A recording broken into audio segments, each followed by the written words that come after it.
let's get to today's trade machine. I don't know if you heard, Liam, but there's some rumblings out of Ottawa that Alex DeBrincat may not be signing. He's an RFA with a qualifying offer that's like $10 million. It's bananas. He had a bit of an underwhelming season his first go-around in Ottawa, 27 goals, 66 points. That's not $9 million numbers. But if you want to keep him in the fold, you either got to sign him long-term or give him a crippling qualifying offer. Ottawa probably doesn't want to do that, so he's on the trading block. And here's my trade machine for today. You know who wants high-end skill? The Carolina Hurricanes. Ottawa wants to take a step towards contention. This is how they do it. You move on from DeBrincat and you bring in Brett Pesce from Carolina. Carolina's sitting there. They got enough good D-men. You need to add more scoring punch up front. Alex DeBrincat scored 40 goals in the past. He's a young player. You can sign him to stay with this core that you have. And he's not a game breaker superstar, but everyone's sitting there going, Carolina needs to acquire a superstar. And I'm in the mix on that. Like I've said it. It's not that easy. I don't think they're just going to magically go get a top 10 player on the trade market this year. Those guys don't become available all the time. But what they can do is go out a 40-goal guy in this deal, and it won't cost them very much. Give up your first rounder, give up Brett Pesce.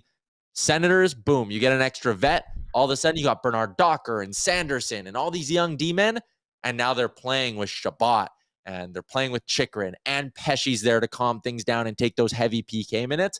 And then you can take that first and play with it. You want to make a pick? Make a pick. You want to go trade it for another young forward? Go trade it for another young forward. I think this is a deal that makes a lot of sense for both sides. Carolina's top six would then be Aho, DeBrincat, Svechnikov, Teravainen, Kotkaniemi, Necas. They have Seth Jarvis in the mix there as well. They got some pretty nice pieces all of a sudden. I think this is a good deal. What about Puljujarvi? So like I said, they have a bunch of really good players in the top six. Aho, Teravainen, Kotkaniemi, Necas, Jarvis, Svechnikov, DeBrincat.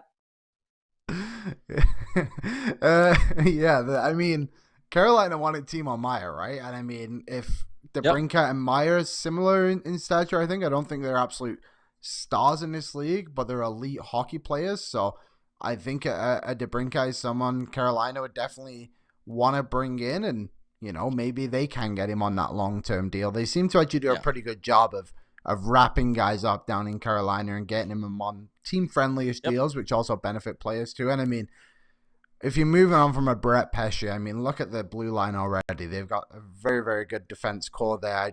You can sacrifice a player like that, and they're in win-now mode. They should have – that series against the Florida Panthers could have really gone the other way. It was a close one, so first-round pick to them should really mean nothing if you're getting an Alex DeBrincat, which could have been a game-changer. I like this comment in the chat from Reed Graham, who says, or you use that first-round pick to go get Carter Hart. And hey, if you're the Senators, you recoup a first-rounder this year, trade this year's first and next year's first, plus Mads Sogard.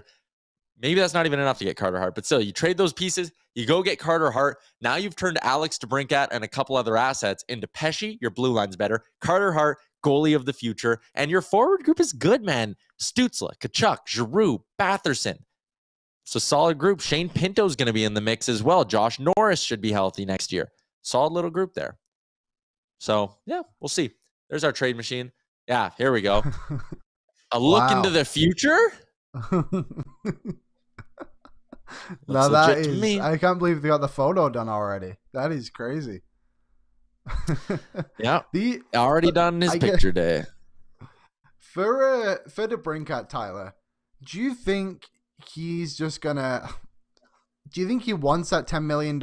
I know it seems stupid, but do you think he wants that? Or do you think he's in the market to sign him a lesser deal for a long term? Is there any kind of speculation around that yet, or is he just not want to be in Ottawa? Is that kind of it?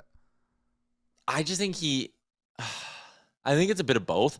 And I think he needs to understand that no one wants to give him that $10 million QO. He's probably smarter to just get like an 8x8 or an 8x7, whatever it ends up being. Sign long-term somewhere. You are 25 years old now, right? You probably want some sort of security in your career.